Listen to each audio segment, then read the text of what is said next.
So I do a weekly check-in with myself. I've been doing it every week since the beginning of this year. And then I also do a similar but slightly different monthly check-in on the last day of every month. So I try to do it on a Sunday. I try to do it at 5 p.m., but it's 8:30 right now. So it's an imperfect science. I'm not going to show it to you because it has a lot of my finances on it, and I just don't feel comfortable sharing my exact finances with the internet world. But I'm just going to walk you through what I have on it. So the first tab, this is all in a Google Drive spreadsheet. So the first tab, I have my monthly earnings divided by client. And so I try to update these based on where I'm at in terms of how much work I've completed for each client by that Sunday. So sometimes like I have a monthly retainer and it's an imperfect science of like how much did I actually make that week because I'm doing a chunk of work over the month. But I'll update that, and so it shows me my totals, and then I also have my monthly goals, and so I see a percentage of how much of my monthly goal I've completed, and then I also have little progress bars that go green, yellow, red, red, yellow, green, I should say, depending on how far along in that goal I am. And then I also have, yearly totals, yearly goals, and progress towards the yearly goal. That's my first tab. My second tab is my debt. And so I have two categories. I have things in the US and things in Portugal. So in the US, I have my credit cards. And so when a credit card statement closes, I update how much it is when it's due. And then on my Portuguese side, I have bills. So generally at the beginning of each month, I have all the bills that I'll need to pay for that month, but they come in sporadically. So I try to wait until I have all of them to schedule them all in my Caixa app.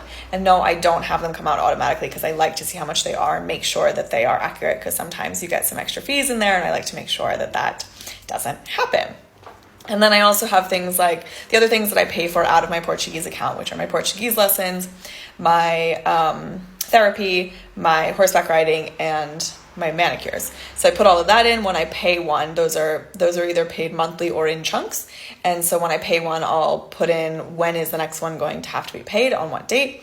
And then what I do is on a Sunday, depending on where I am financially, I'll either think about, okay, do I have enough money in the right places for the next 7 to 14 days? It sounds like a lot to make sure that everything's in the right places, but I get paid in dollars and euros in different places, and I have to move things around. That's just kind of the nature of living in two different currencies and having accounts all over the place. Okay, my third tab is my habits. And so this is something I set up at the beginning of January. I basically said, what do I want to do this year? And it's a combination of personal and professional habits. And I think that I do want to break this down so that it is just personal and then professional somewhere else. So let me give you an example. For example, I wanted to finish a book monthly. That hasn't happened, but it's a checkbox. Go on a date monthly, also hasn't happened, but again, check boxes. And then I have like, how many times do I post on social media? Going to wineries, because I still haven't finished that goal. I have my move goal like on my Steps app. And then again, I have progress goals. So some of them are like once, if I check one box in a month, then I'm at 100%. Some of them it's, I have numbers of like how much am I supposed to get to. And then on the same tab, which again, I think I should separate this. I think these should be broken down because it's a lot in one tab. I have my social numbers. So both this account and my Learn English on the Internet account, I have YouTube, Google Analytics, TikTok. What follower numbers am I at? And I do not have those with like achievements, because those are not achievements, because I can be consistent in posting who follows me, what numbers those grow to. I don't have a lot of control over.